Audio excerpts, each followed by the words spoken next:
Welcome to PUAD 630, lecture number 2. I'll be describing cost-benefit analysis and discussing assignment 2, which involves 2 cost-benefit analysis problems this week. We're going to cover a number of things in this lecture. We're going to talk about what cost-benefit analysis is and what it's used for, the types of costs and benefits, comparing benefits and costs, developing a cost-benefit model, and a very important topic, time value of money and net present value.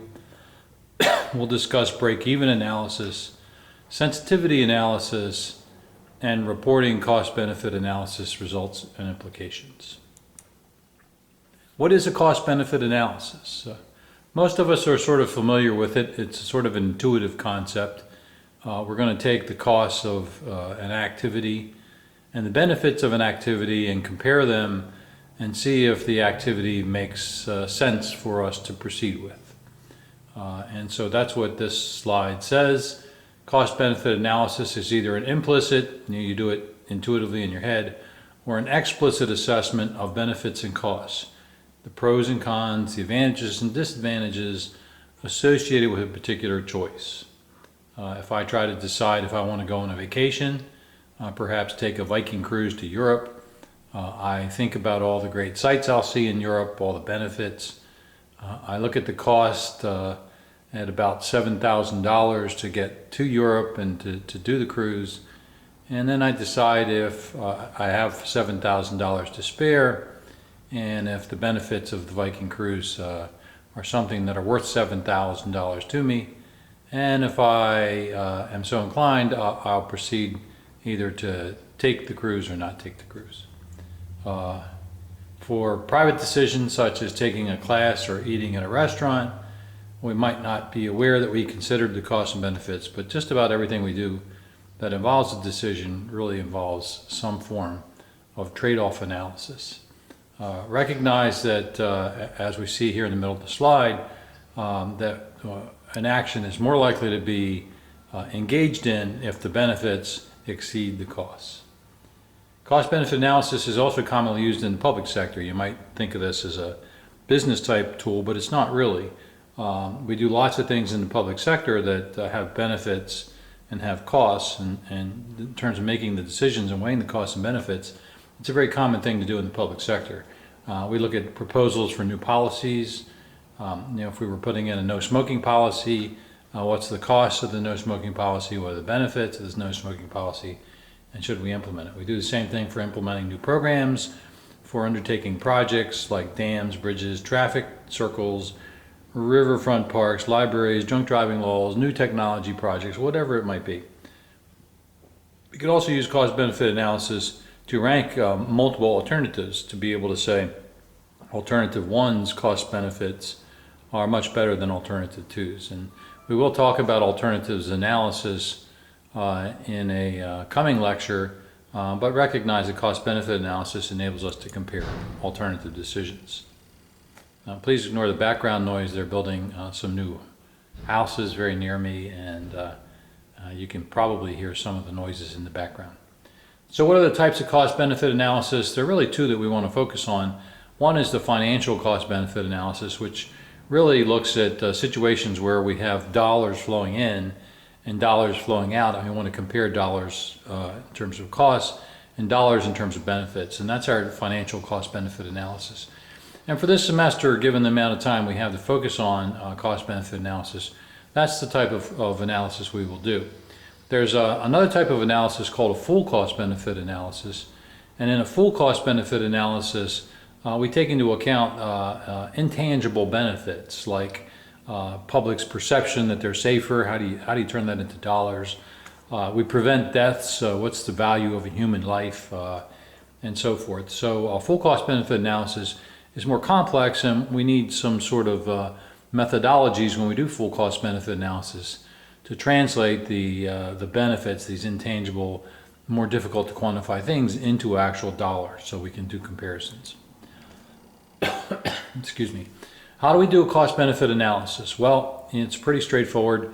We try to identify all the costs and all the benefits, and it's sometimes it's not as easy as it appears, but that's what we need to do. We need to verify that they're correct and we haven't missed anything. We also, if we're making assumptions about future costs and future benefits, we need to document those assumptions. We need to, once we have all the costs and the benefits for this year and next year and the next few years laid out, we then need to calculate the net present value of all of these different cash transactions over multiple years. And I'll talk about that in a second. Again, we determine if the benefits are at least equal to or exceed the costs. We determine at what point this project might break even. That means all the money we put into it. We finally get to a point where the revenues coming in for the project actually offset all the costs that we put into it so far. And then sensitivity analysis, I'll explain. It's a very important thing we do. We'll do it in cost-benefit analysis. We'll do sensitivity analysis later when we do decision trees, and we'll use the sensitivity analysis quite often. Identifying all costs. Recognize that most things we engage in require two types of costs. One type of cost is called a capital cost or a one-time cost. And if you're deciding to open up a new building, you're going to have some money up front to get the real estate started. And the real estate might be buying a building or paying an initial lease or doing a build out to put in tables and chairs or whatever we might want to do. Other types of capital costs include purchasing land, purchasing vehicles, purchasing machinery, setting up our initial computers. These are things that we'll spend money on one time, and then they won't have to be replaced for a long period of time or number of years. And those are your capital costs, and they have to be included in a fair and reasonable cost-benefit analysis.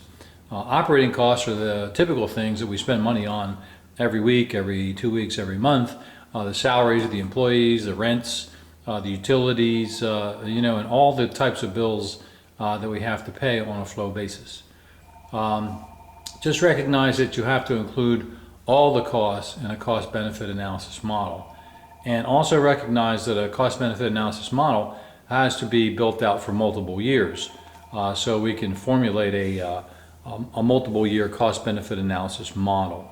And the reason is we want to see how much the project is going to do in its first year and its second year, and look reasonably far out into the future, given how this project is structured and how long it might last, to be able to look at the financial aspects of this over multiple years. I wanted to go over two of the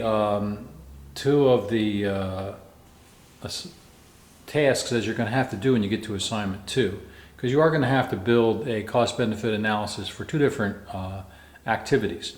The first activity is the Parent-Teacher Association trying to decide if they want to set up a lemonade stand. And the details of this are under assignment 2 on Sakai. And what you'll learn in a second when we go through a few more slides is when you structure cost-benefit analysis, you first have to take in all the inputs that are given to you and document those. And so if you look at this, if you can see this in any level of detail, you'll see on the left-hand side those color boxes. At the top it says the fixed cost per week. How much money do we have to spend every week, regardless of how many cups we sell of lemonade we might sell. And so you're going to be given that in the problem, and you have to fill in that first cell at the top, that blue cell. And then you're also given the variable cost per cup. In other words, each time you make some lemonade, what's the cup cost and what are the ingredients that go into the lemonade cost. And so you're going to be given both of those inputs in the problem. Another input which we'll have to discuss or analyze in the lemonade stand problem is the selling price per cup. And initially you'll be given the sales price per cup for a cup of lemonade. You'll be told initially how many cups might be sold per week, and because this is in red, you're going to be varying this number a little bit later. And then you'll be given how many weeks of lemonade are we analyzing. And so again, you'll be given that value, for how many weeks should we calculate the data. On the right-hand side are things that you actually have to calculate yourself based on the inputs that you were given. And so when you look at the revenue and the costs and the benefits we're going to calculate what this might look like. And so we're going to calculate how much revenue will be earned if we sell a certain amount of cups per week at a certain price. And if we know our variable costs and our fixed costs for that week, how much money can we expect to make in a particular week at selling that number of cups. In terms of costs, we're also going to be given a sort of a formula for these costs. And that formula will be given to you, and so you'll have to calculate the number of weeks that you plan to operate times the fixed cost per week that you were given as an input. You're going to have to calculate the variable costs based on the number of cups sold for a given week times the number of weeks, and that'll give you sort of your total cost. And then when you subtract your total cost from your total revenue for the time frame you're analyzing, you'll see that you get a certain amount of profit. And so this is a fairly straightforward cost-benefit analysis model. You're going to be given some values. You're going to be asked to compare the revenue for the lemonade stand to the cost for the lemonade stand, and then make a decision, should the PTA do a lemonade stand. Notice on the bottom left of the slide, you see sensitivity of profit to cups sold. And in this case, as I mentioned to you before, we're going to play around with the number of cups sold, because one of the questions that you'll be asked, and we'll cover this in a subsequent slide, is what's the break-even point? At what point does this lemonade stand make its money back? How many cups does it need to sell in order to break even? And so recall from your first assignment, you learned how to define data tables. Well, in this case, you're going to have to use what you learned in the first assignment, and you're going to have to define this data table. So in the template, you're given the number of cups sold going from 20 to 40 to 60 per week, and so on, all the way up to actually the number even goes below the screen. And then this profit cell currently is setting at 0, and it's pointing back to the profit cell over there on the right-hand bottom side. And so what you're going to have to do is go back to data, what if analysis, define tables, and define this table. And what you'll see as you start filling in the profit side of this table is you'll see negative numbers for a certain point, and then you'll see those numbers go positive. And so that'll be sort of the approximate range within 20 cups of your break-even point. But that's still, you can't tell me when you answer this problem that it's the break-even number of cups is between, let's just say, 100 and 120.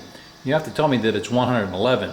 And so this sensitivity discussion will only show you sort of the range at which the number of cups, the profit changes, unless you listed 1 through 500 or whatever. Then you see exactly the number of cups. Now, we did learn a way in assignment 1 to get the exact break-even point, and that was the goal seek function of Microsoft Excel. And so in order to get the exact number of cups sold and to answer all the questions for the lemonade stand part of assignment 2, you need to use the goal seek function as well. The other task that you're going to be given for assignment 2 is called public pools. And it's a municipality that wants to put in a public pool for kids in the city. And so you're going to be given a lot of data. And once you're given this data, you're then asked to calculate whether the city should proceed with the public pool or not, and why. What's your rationale? And so as you can see on the screen, there's a lot more data that's given to you here. You're told how many years the pool will be in operation, how many weeks the pool will be open each year. You know, if it's in a Michigan type climate or a Maryland type climate, it can't be open 52 weeks a year because of the weather. How many customers are expected per week will be given, how much the demand will be expected to grow on an annual basis, how many times the facilities will be rented out each week, how many swimming lessons will be given out each year, annual operational costs, and the maintenance cost growth rate. So you're going to be given all this data and you're going to have to set it up using the template that I provide for assignment 2, public pools. Then just below what you just saw on the template, you'll see this format. And what you see across the top is year 1, 2, 3, 4. And then it actually goes all the way out to 17. Only 10 is showing on the screen. And down the left-hand side, what you see the computations based on the inputs you were given above. And so you're going to have to calculate in year one how much money was spent on purchasing the land, designing and building the building. And that data is there in the problem statement. You'll see it. And you'll also have to answer how much in year two was spent on purchasing the land, designing and building the building. Now notice that year three has no money in it, and that's because in year three we start operating the pool, we stop building the pool. Annual operational costs, if you had noticed earlier, these include salaries, cost of goods sold, and all the expenses that go into the building and facilities operationally. And so you'll see in year one and year two, there might not be any annual operational costs because we have no pool that's open yet. But once we get to year three and all the way out through year 17, you'll actually see operational costs. You'll also in the problem be given an annual growth rate in those costs because costs go up each year. And so you'll have to calculate that in formula here in this spreadsheet. You'll be given the number of customers per year, that's told to you in the inputs, and how many new customers are expected each year. So again, all this data and the growth rates will be given to you, and you have to calculate them here in these cells. Then you need to calculate for the whole 17-year life cycle the admission fee revenue, how much we're going to make from the pool each year for admissions, how much we're going to make from the pool each year in concessions, how much we're going to make each year in facility rentals, and how much money we'll make running the pool from swimming lessons. That'll give you the total revenue. When you subtract the cost from above, you subtract the revenue from the cost, or the cost from the revenue, you're going to be given sort of like an annual profit loss type column.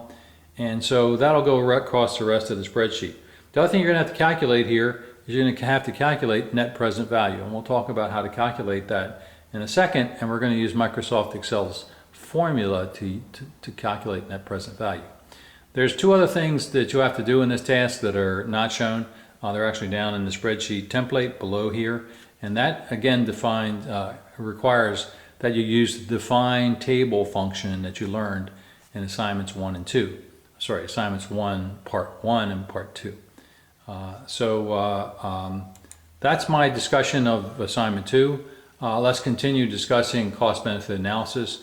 And once you lay out your costs of your cost-benefit analysis and your expected revenues or benefits, you have to make sure that you understand or appreciate that dollars in the future have less value than a dollar today in most cases. There's a lot of reasons why that is, but factors such as inflation, how much banks charge for interest, etc. But basically money loses value over time. And I have an example here on the screen that says if we compare the value of $1 starting from this year and we continue it over the next 5 years, it might look like this. Like the value of a dollar that I received in 2015 is $1 because that's now. But if I think about receiving that dollar a year later, the next dollar, it's only worth 98 cents. And 2 years from now, and I get the third dollar, it's only worth 97 cents. And 4 years from now, 3 years from now, it's only worth 96 and 95. So you get the idea that as time goes by, a dollar in today's terms is worth less because inflation and other forces are at work on the value of the dollar. And so in order to make a decision, last point here is that if we received the $5 today as $5, we'd have the whole $5 value. But if we're only going to get to $5 as $1 per year, in reality, when we're done, we're only going to have received $4.86 worth of our value in today's terms. Okay, so that's really important that you appreciate the fact that if money is stretched out over time, it's worth less than if you get it all at once. When you take your lotto payments, do you want an annuity that goes over a number of years, or do you want to take the money in one lump sum, right? So this is that kind of a discussion. So when we work with multi-year projects, in order to make our decision, we really have to take and bring all the future revenues and all the future costs back to today's values in order to make today's decision. Okay, and that's called discounting. And the method for discounting is called net present value. Now, when we calculate net present value, we just appreciate that it's the difference between the total discounted benefits and the total discounted costs. Discounting means we go to those future years, we figure out using something called a discount rate, what each of those future years dollars are worth today, and we add them all together. So recognize that, that we're going to have to calculate the net present value for the 17-year life of that swimming pool that we just saw. And when we do that, we're going to use an Excel function called net present value. And then once we use that formula, the net present value of all those years of revenues and all those years of expenses or costs added together are going to give me one number. And here's the important thing to remember, that if for a single project, which is what public pools is, if you get a positive number in the net present value, that means this is a good decision. That means that that this is a profitable venture over the 17 years. If you don't get a positive number, if you get a negative number, then this investment will never produce a profit. It will produce some sort of a loss throughout the entire 17-year life cycle. So just remember that. You may encounter that issue as you work through the public pools problem in assignment 2.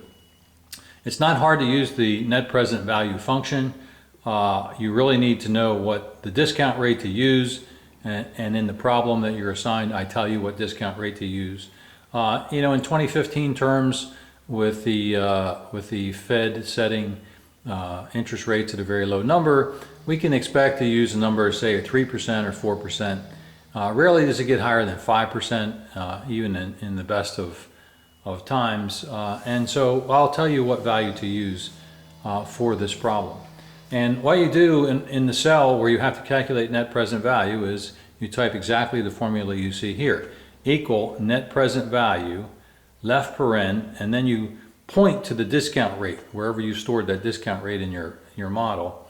And then you say, comma, B47 colon R47, which says, I want to create the net present value. Here's the discount rate to use, and add up the values in cells B47 through R47. And what will happen is you'll get a number. I know what that number is. When I open up your problem to grade it, I immediately look at your net present value to see if you got it correct. And if you got it correct, you're in pretty good shape. And then you just need to translate what the answer means. Break-even analysis is a separate issue. And for break-even analysis, we have to determine the point where all the costs that went into this, this investment are offset by revenues.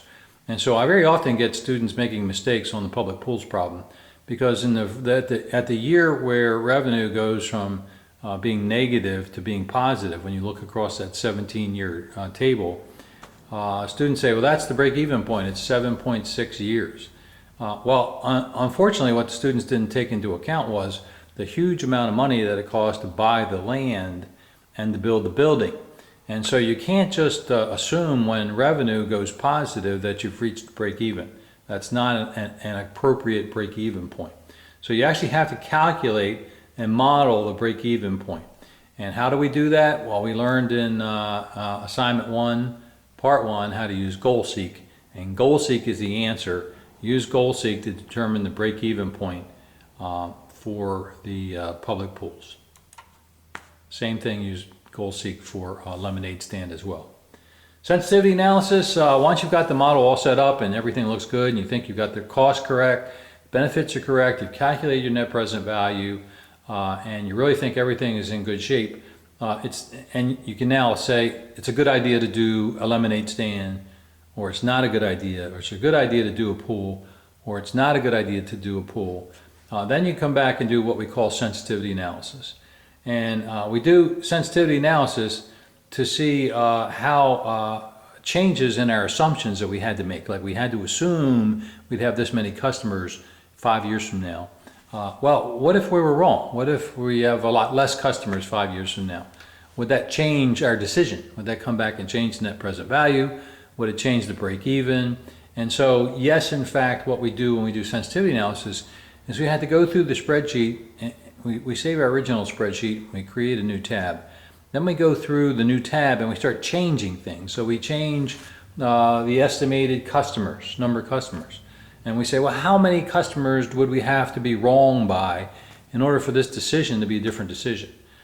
Same thing, you can change anything that you assumed or estimated in the future, you can change and see if your assumptions, your estimates are incorrect. If they're not correct, does it change the decision that you made for this decision? And so it's very important that you appreciate what sensitivity analysis is, and then use it every time you do an analytical function related to some sort of an investment decision. Last slide, next to last slide, reporting.